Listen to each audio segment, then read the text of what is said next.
Lezi indaba zehora lesikhombisa sigwethulela zona bukhome komkhulu le-SABC e-Auckland Park eGoli imbukela inaze inohlonze kusihlwa nje. The company in question inaccurately presented its capabilities during the registration phase. Ungqongqoshe wezokuhlaliswa kwabantu uThembi Simelane wethule umbiko mayelana nokubhidlika kwesakhiwo saseGeorge eWestern Cape nokwadlula nabantu abangama-34 ngoNhlaba wanyakenye. Should there be more water coming in, we are going to open other sluice gates. Ungqongqoshe wezamanzi nenhlanzeko uPhemi Majodina uthi izakhamuzi ezisondelene nedamu iVaal kufanele ithuthe ukuze zigweme ukukhahlanyezwa ikhukhula engadalwa ukugcwala ngokweqile kwaleli damu. 中国政府针对美方滥施关税已经阐明了严正的立场。 Elase-China seliyiphendulele ngokwenyusa intela yemkhiqizo esuka kwelasemelika layibeka emaphesentini angama-84 kusukela kusasa ngemva kokuthi imelika igixabezele liyazwe ngentela amaphesenti ayi-100.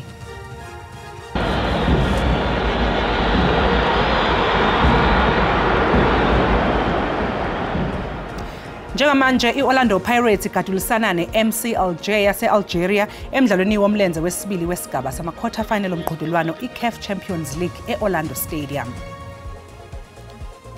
Mbukelisi kubingelele sikwamukele ey'ndabeni zakusihlwa igama lami noXolo Mamtshali wakwaMola. Sibonga kakhulu ukuthi uhlanganyele kanye nathi.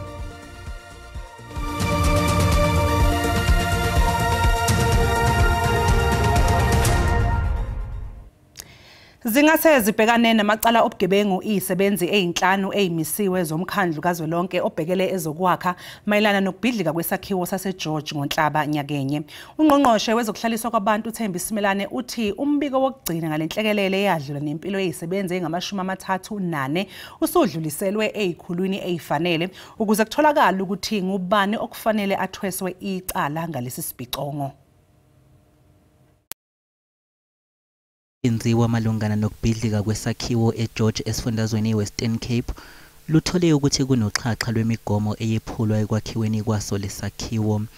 Ungqongqoshe wezokuhlaliswa kwabantu uThembi Simelane uthi inkampani yaqokelwa ukwenza lo msebenzi yasenga ezimithiyo ngesigaba ekuso emkhakheni wezokwakha ngesikhathi kusenziwa uhlelo lokubhalisa. The company in question inaccurately presented its capabilities during the registration phase. Amongst other things, it failed to declare its intention to construct a multi-story building. Melane uthi sebephinde banxusa amaphoyisa ombutho wakwa-SAPS ukuthi yelekelele eqhubekeni nophenyo kanti sekumiswe nezisebenzi ezinhlanu zomkhandlu obhekele umkhakha wezokwakha. A number of colleagues who in our system in the NHBRC as employees who were responsible for some of the steps which were not adhered to, who have already been placed on suspension, including the CEO. Nezincomo ukuze kugwemeke isibhicongo esifuze lesi esikhathini esizayo. NHBRC registration certificate must state clearly the type of the building a home builder or a builder is registered to construct. Also, NHBRC must establish a dedicated or an ad hoc peer review team to independently review high-risk projects such as multi-story buildings. Usekhalelwe ngamasongo kaSigonyela ngalesigameko. Umnyango wezamanzi nenhlanzeko uthi uzoqhubeka nokuqapha amazinga amanzi edamini iVaal Dam kulandela ukuvulwa kwesango lesihlanu ngesonto. Ungqongqoshe wezamanzi nenhlanzeko kanye nephini lakhe uDavid Mahlobo nezinye inhlaka bavakasheleke idamu iDennisville ukuyobheka ingqalasizinda yamanzi. uMajodina usenxuse abantu abahlala ezindaweni eziphansi ukuba balalele isexwayiso sokuthi ke basuswe kulezo indawo. Sekuvulwe amasango amahlanu kwayisithupha kukhishwa amanzi ukuze idamu lingagcwali kakhulu. Amasango alokhu evulwa kulamasonto amabili edlule, elesihlanu livulwe ngesonto. the river is full. However, there's no extra water that is coming into the dam now.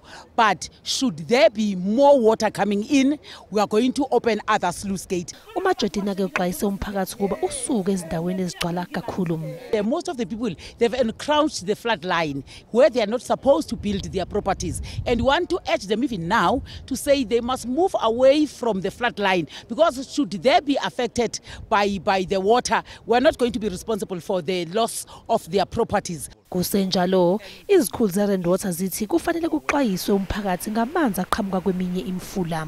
Other rivers that go into the Vaal Barrage that do not come in here. So if those are flooded at the same time, it will create a bigger problem than the water that is released here. So usually people just monitor the water from the Vaal Dam, forgetting that there is additional water that comes from other tributaries. Umnyango uthi ukukhishwa kwamanzi okulawulwayo kuyingxenye yezinhlelo zokuphepha edamini okuhloswe ngawo ukuvikela ingqalasizinda kanye nempilo yabantu. Amakhaya angaphezulu kwama-23 acekeleke phansi ngenxa yokudilika komhlaba kumawadi amathathu kwaNongoma KwaZulu Natal.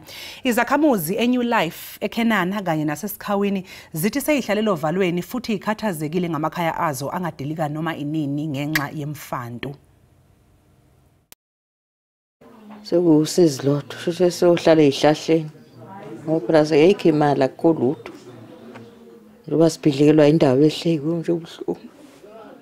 Usibahle Mthethwa waseKenana kwaNongoma ukhathazekile ngokulahlekelwa ikhaya lakhe ebesanda kufihla umyeni wakhe.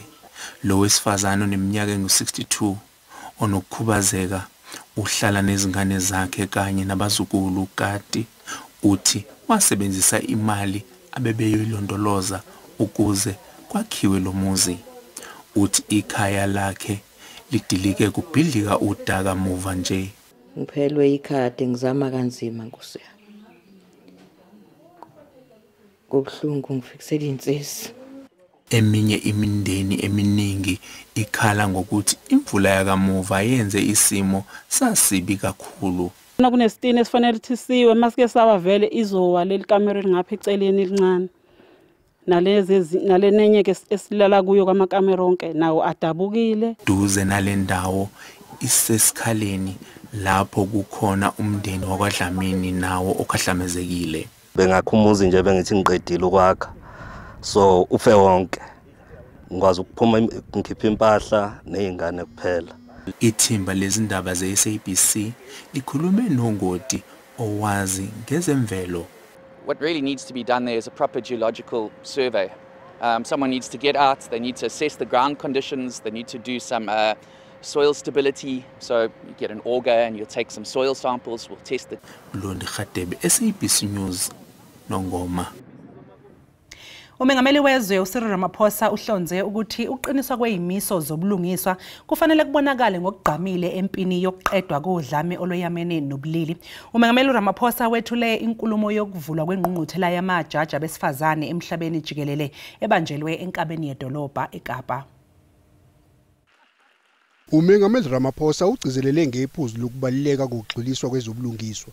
Umengameli uthe ezobulungiswa kufanele zibonakale ngokucacile ekulwisaneni nokuqedwa nyaka odlame oluyamene nobulili ngokuhlunyezwa kwezingane nabesifazane eNingizimu Afrika nasemazweni omhlaba jikelele. When women and girls who have experienced gender-based violence have confidence and have trust in the legal system, they are more likely to report these crimes and to assert their rights. And people victims fear to come forward because they at times think that justice will not be seen to be done. Lo mhlangano osingethwe eNingizimu Afrika kulonyaka uqhutshwa ngaphansi kwesandla sobuholi obusha endimeni ezobulungiswa obenganyelwe ngokuqala wesifazane iJaji uMandisa Maya oseyinhloko yabehluleli. The theme for this year's conference, Resilience, Women in Leadership to End Gender-Based Violence and Femicide, is a powerful and relevant focus of the organization. It accords with the IWJ's resolve to underpin all its work with a pledge to end the scourge of gender-based violence and femicide. This conference is an opportunity, therefore, to sharpen our collective commitment to laws that heal, courts that should transform, and to systems that should center humanity and the respect for women. Uhulumeni waseChina usumemezele ukuthi nawo usuzokwenyusa intela kwabaseMelika uma befaka imikhiqizo yabo kwelamaShayina. Lo mnyakazo ubonakala njengokuyiphindiselela kweChina emva kokuthi umengameli uDonald Trump ememezele intela engu-104% ezokhokhwa elaseChina ngemikhiqizo eliyithumela eMelika. Ukusukela kusasa ke iChina sizofaka intela engu-84% emikhiqizweni yaseMelika. 仍在对中国滥施关税。 iMelika isaqhubeka nokufakela iChina ngencindezi yokwengeza imali ekhokhiswa izwe uma lithumela imikhiqizo yalo eMelika. iChina ayihambisani nakancane nalokhu, ngakho-ke asiyamukeli le ndlela yabo yokuyikhukhumeza phezu kwamanye amazwe. Ngaphandle kokungabaza uma beqhubeka nakho, nathi sinendlela yethu yokuyiphendulela.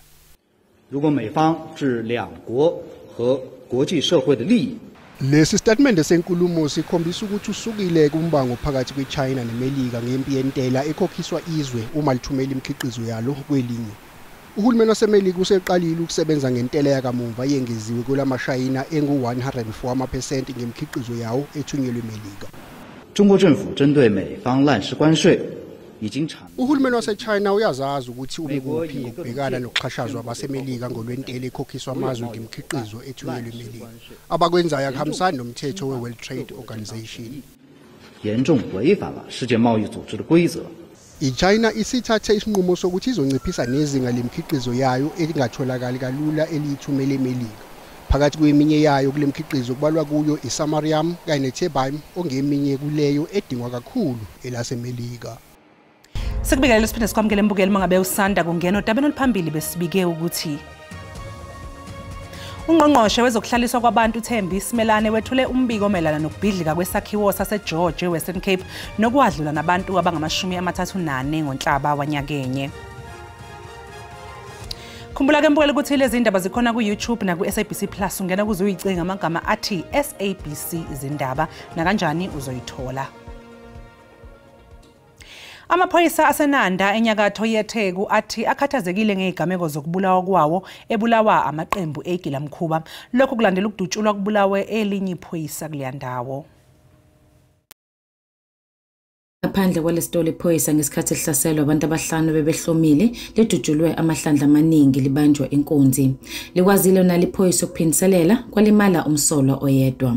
Kwenzeka lesigameko nje lapha kunesiteshi samaphoyisa esingumahamba nendlwane ngaphesheya komgwaqo. Leli phoyisa lisebenza ngaphansi kophiko lwe-Presidential Protection Services elesibili libulawa eNanda ezinyangeni ezimbili. Le ndawo yaziwa kakhulu ngobugebengu kakhulu ngamacala okubulawa kwabantu kanye nokudlengula. Abaholi bendawo bathi ukuhlaselwa kwamaphoyisa kufakazela ukuthi isigebengu asisabi umuntu. Siyintuthwane kuzona igebengu uma ngabe zingakwazi ukuthi zilimaze zibulale umuntu womthetho. Empeleni azinandaba nomthetho at all. Umthetho awusebenzi kuzo, awusebenzi yonke indawo. So seziyazi ukuthi seziyacaluza futhi zizophuma nje kalula kanjalo. Amaphoyisa athi uqinisa kwawo isandla esigebengweni kule ndawo yikho khalela kuthini kuhlaselwe ozakwabo. So it should come to our police officers to know that Inanda has been volatile. There's been shootouts. So suspects will always want to shoot first because they believe that police are after them. Kulesigameko utholwe emtholampilo waboshwa. Colonel Nechunda uthi basothungatha ezinye isigelekeqe. Kwindaba ze-SABC ngu-Ayanda Mhlongo eNanda. Sekunembuzo ngezokuphepha ezinkantolo kulandela ukudutshulwa kowesilisa okukholakala ukuthi ube ngusomatekisi phakathi enkantolo yemantshi yaseWynberg eKapa. Lo wesilisa oneminyaka engama-50 ubevela njengomsolwa ngesikhathi edutshulwa washonela khona endaweni yesigameko.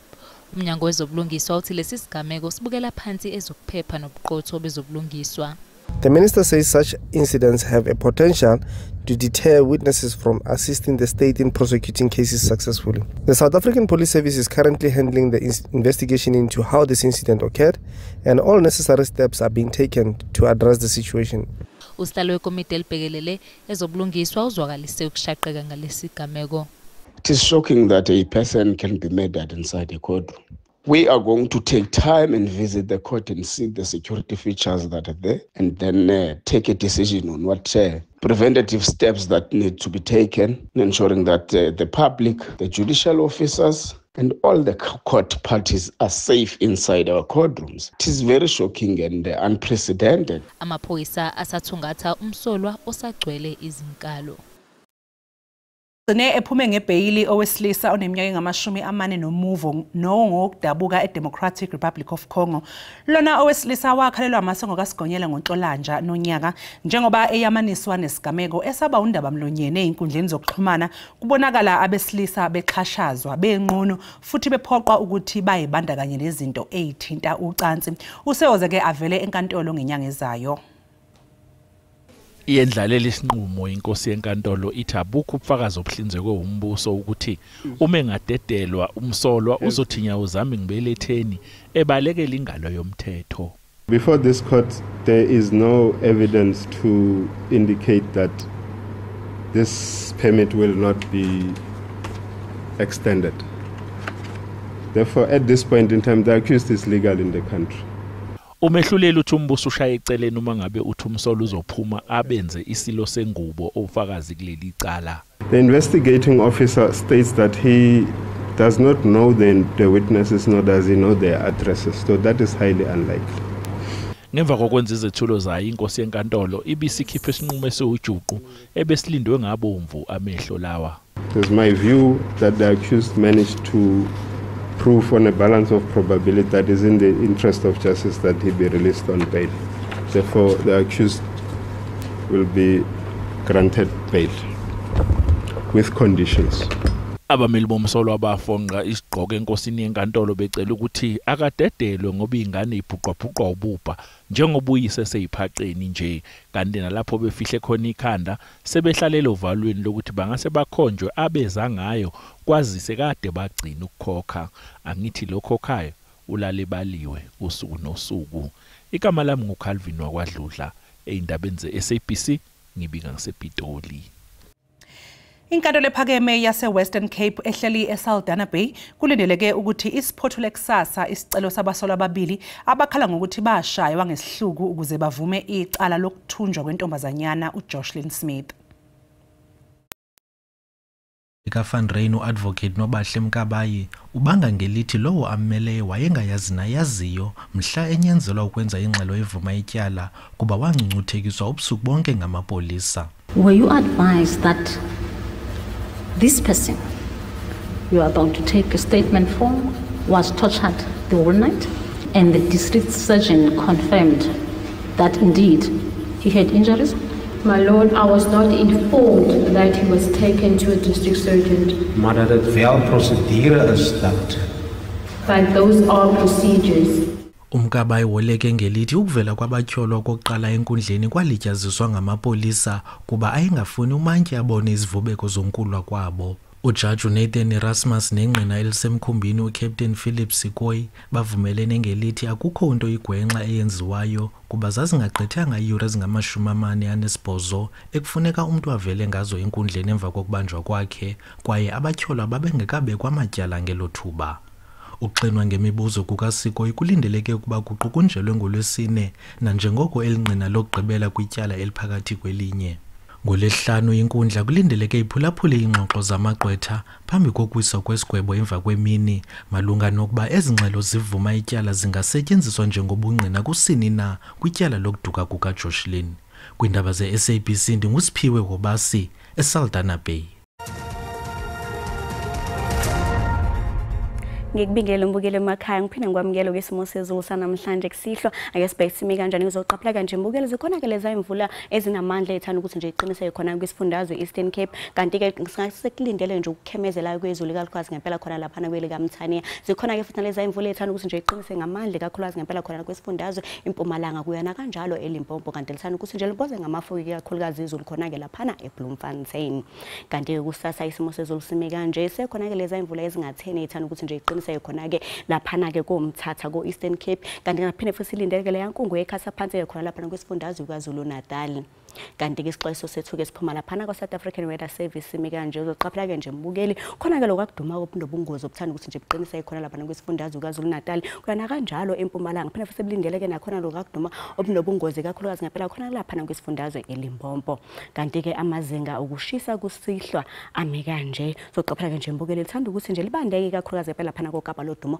singawulindela ke nje u15 kanti masibheke laphana koGoli koSoweto kaNdonga ziyaduma liyabanda ngo14 bande njalo ke nakhona ke laphana eMelo singawulindela nje u9 kanti ngempela masibheke laphana koLadysmith lithanda ukuthi nje libandeke ngo13 kanti ke Mgungundlovu 13 lifudumele ke eThekwini ngo22 lifudumele ke nakanjalo khona ke laphana eGqeberha ngo16 kanti ke kusasa ke amazinga okushisa ame kanje thanda ukuthi nje lifudumale ke izulu eKapa lodumo lemi nje ku20 fudumale nakanjalo ke laphana eBloemfontein singawulindela nje u23 kanti ke masibheke laphana eMbombela liyashisa ngo30 shise njalo ke nakhona laphana ke Ladysmith singawulindela nje u27 eThekwini eClermont kwaMashu eMlazi u26 kanti masibheke nje khona ke laphana eGqeberha lithanda ukuthi nje lipholeke ngo21 kisibeka lapho ke isimo sezulu sanamhlanje kusihlwa mina ke ngintombi kaMadlamini ulangelihle ngoba libalele ngithi konke kufeziwe.